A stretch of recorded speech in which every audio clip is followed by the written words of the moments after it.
Okay, so I'm Amy, I'm Julia. and we are going to be going through 2 personality tests and doing kind of a personality workshop and how that affects you as a business owner. So I hope you brought your computers, or your phone, I guess would work. But the first thing we're going to do is take the Enneagram test. So just go to this website, and it's a free test. It'll take like 15 or 20 minutes. We'll go through that, and then you'll get a type number. And then we'll go through what your type means, essentially. So go ahead, take the test. Even if you have, I'd retake it because sometimes it can change. Just know your number. That's the second number after, like, it'll say 7W, whatever. We'll get there. Okay. So here's the different Enneagram types. Just read over whichever one you are. Reformer, type 1. Helper, achiever, individualist, investigator, loyalist, enthusiast, challenger, or peacemaker. So keep your number in mind. Okay, so this is how the Enneagram, just kind of an overall of how it affects you in business. So read your type. We'll get into it more. Okay, so just to give you how the Enneagram works, you already took the test, so it goes through different questions, and then the further you get into it, it'll change the questions. So the type 2 person started getting different questions than the type, 7. And it gives you, your first number is your dominant personality type, and then, so just to know, it's not masculine or feminine, there's no type better than others, but the wings, so it's the number after the W, is what your kind of second personality is, per se. And lots of times your wings will be on either side of the numbers. So like a type 1 would wing 9 or 2, type 2, 1 or 3, kind of thing, but that's not always the case. So I'm going to go into how this affects your leadership style and how it affects you in business. And the Enneagram is really cool. Like, you can look up how it affects you, like in a relationship, or tons of different ways, how it affects you as a writer, whatever, but we're going to go through leadership styles in business.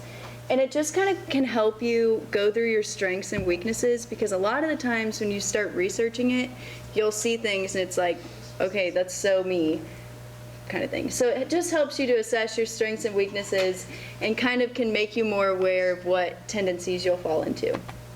So starting off with the type 1, the reformer. Who is the type 1s in here? Okay, so you're a perfectionist and fixated on improvement.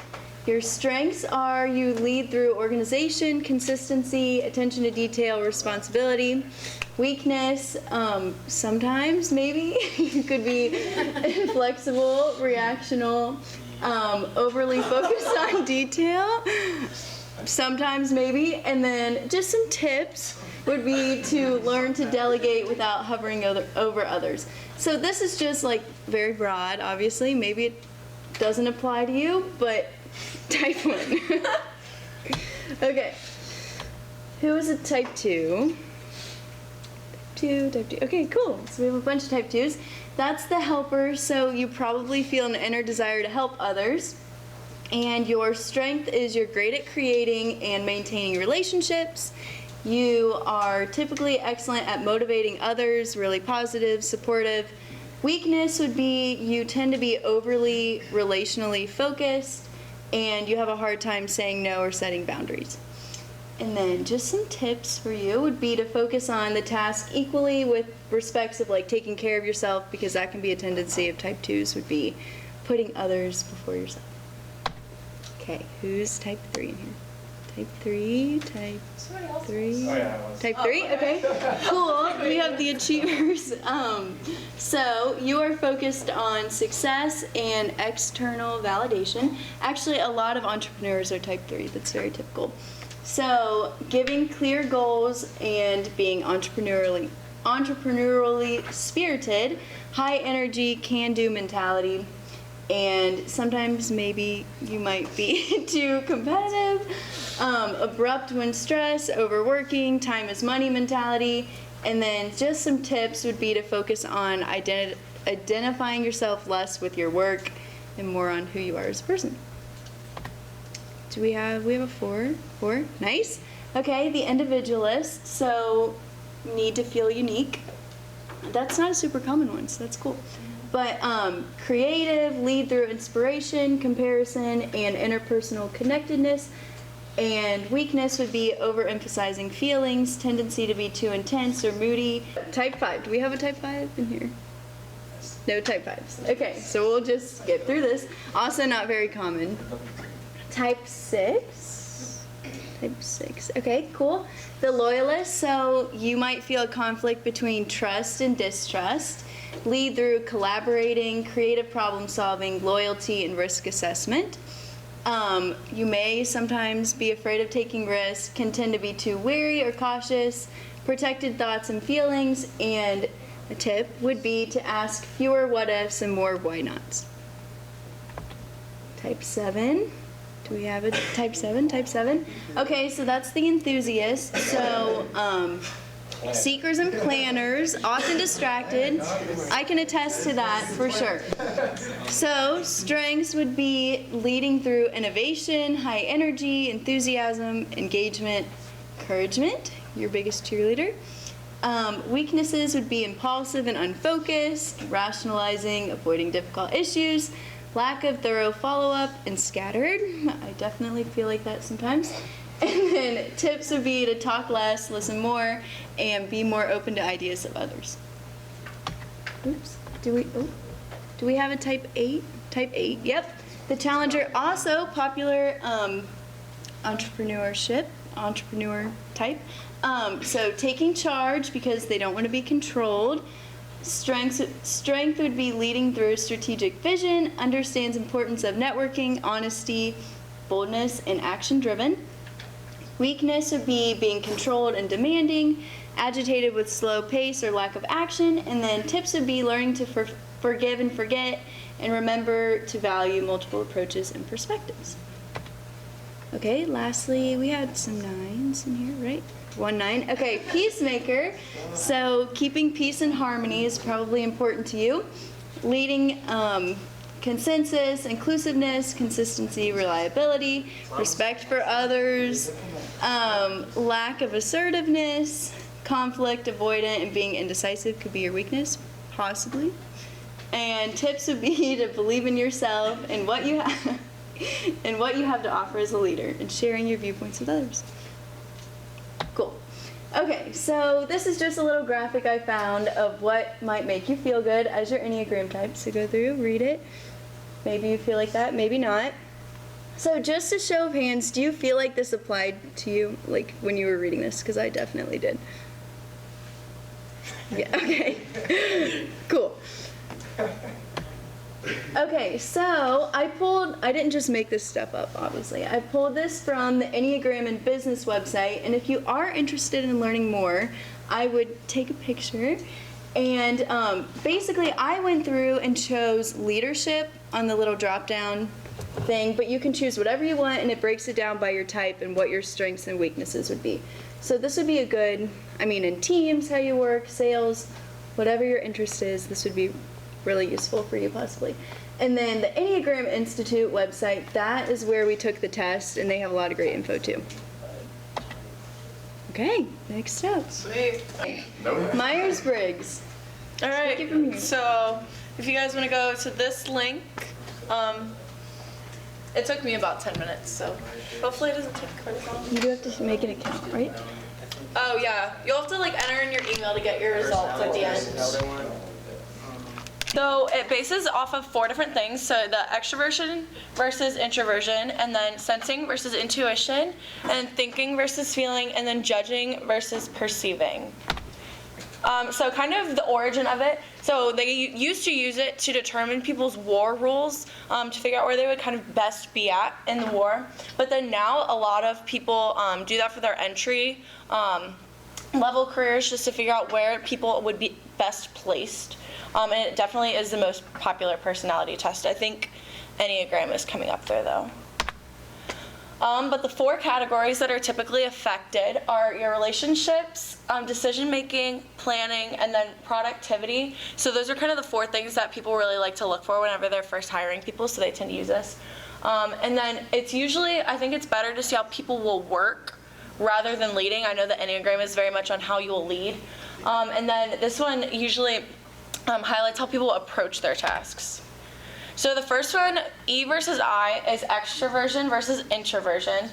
So extroverts are definitely more action motivated. They're typically a little bit more talkative, but they tend to act or speak before they think a lot of the times. So they tend to like to speak through their thoughts. And then they like to have a lot of people interaction. So they get very energized whenever they're around people. But then introverts are very thought motivated, so they very much like to think before they act. So usually they do end up speaking just a little bit less, just because they need a little bit more time before they speak. But then usually, instead of frequent people interaction, they tend to have substantial people interaction. So I kind of like to think of it like as if you were like at a party. The extrovert is the one that's like going from like conversation to conversation, like every like 5 minutes, like talking to a ton of different people. But then the introverts are typically the ones that are talking to like 1 or 2 people for like a really long amount of time, typically, I guess.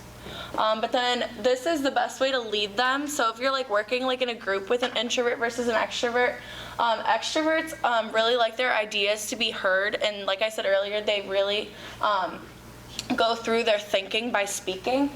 So it's really good to let them speak to think and listen to all their like ideas, even if they're crazy. But then also respect them being independent and letting them multitask. That really helps them thrive. And then introverts, however, they like to think before they speak, so giving them a lot of extra time. And then also respecting that they may not necessarily like to work with a bunch of people. So respecting that they're a little bit more private and that they need time to work alone in order for them to feel energized. So the best way that I have found, and Josh and I investigated this very thoroughly, between introversion and extroversion is one, where you get your energy from.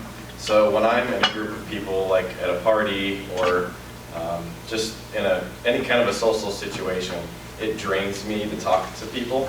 So I have to go recharge my batteries at home and listen to music or watch TV or just spend time by myself. Whereas someone who's really high in extroversion gets their energy from talking to people. They get amped up about, having conversations and things like that. That's one way of looking at it. Another way is, what was that one? It's initiator versus, you know what I'm talking about? No. Yeah, you do. No, like you initiate conversations versus... Oh, initiating versus responding. Responding. So are you ones, like, yeah. So your natural state, my natural state as an introvert is to respond. I'm not going to jump into a conversation for no reason. Whereas an extrovert is going to naturally just, it doesn't, they're not waiting for someone to ask them something. And so where that plays in a situation like this, how do you lead someone? So someone who's a lot more introverted than I am, they might be uncomfortable, or, if there's a lot of extroverts around them that are very dominating the conversation, they're not having their voice heard. So you need to say, hey, Joshua, what do you have to say on this matter? So that's the way that I've found to look at it, and there's a lot of different ways, introversion versus extroversion, and also this is a sliding scale. So, I'm 54% introverted according to some of the tests, but I'm still on that introverted side. It's more like where you get your energy from. So. And then this one, I actually did an activity in class this year that I really liked about, with the lady talking about Myers-Briggs. But whenever you guys look at this picture, what do you guys see? Glass. Stars. A rain thing, like a piece of glass, and there's like a cityscape in the background. Okay. I did not see a city. I saw there's diamonds. Yeah. Okay. Streets. Anybody else? It's like people are drowning because of a shark attack. I love it. A shark and like the body floating. Do you mind pointing that out? There's like mines floating in the water. Okay. Show me hands. Did anybody look at this first and just think I just see colors? Okay. If you saw that, then you are more sensing. So whenever I first looked at it, I was like, this is just a bunch of colors. I didn't really look for the big picture until second. So it's kind of like what you look for first. So if you're sensing, you tend to just see the colors first and see things for what they are. And typically see things as more like black and white. And then people that are sensing tend to prefer more consistent tasks in the work field. They like to they would prefer to do the same thing over and over rather than constantly be exposed to new things. But then intuition, they tend to look beyond the surface. So if you guys were seeing pictures, I guess, like the shark attack thing, that is more intuition, kind of looking at things for the big picture rather than just the little components of them. So they typically prefer tasks where they can think deeply and creatively, and then typically they're the ones that are very vision focused in the business. So typically you'll see a lot of people that are higher up in the business tend to lean a little bit more towards intuition because they're very vision focused. And then next is feeling versus thinking. So a lot of the misconceptions about this one is that people that get feeling are just a bunch of emotional people, and that, yeah, and then the thinking is that they're the ones that are really smart, but it really has nothing to do with either of those two. It just has to do with how you make your decisions. So, okay, we're going to do a little example here. So say you are Anthony Grant for this upcoming basketball game. And his policy is that if you miss a practice, you sit the bench. So Obi misses a practice. Are you going to play Obi or are you going to make him sit? Play Obi. Definitely. So, okay. So raise your hand if you're going to play Obi. All right, raise your hand if you're going to make Obi sit. It depends what game. It's a big game. Okay, so if you chose to play Obi, you tend to think a little bit more. You're typically an F because you make decisions based a little bit more subjectively and based on how you feel. And then if you chose to let him sit, you tend to look more at pros and cons, and you tend to think through decisions more objectively.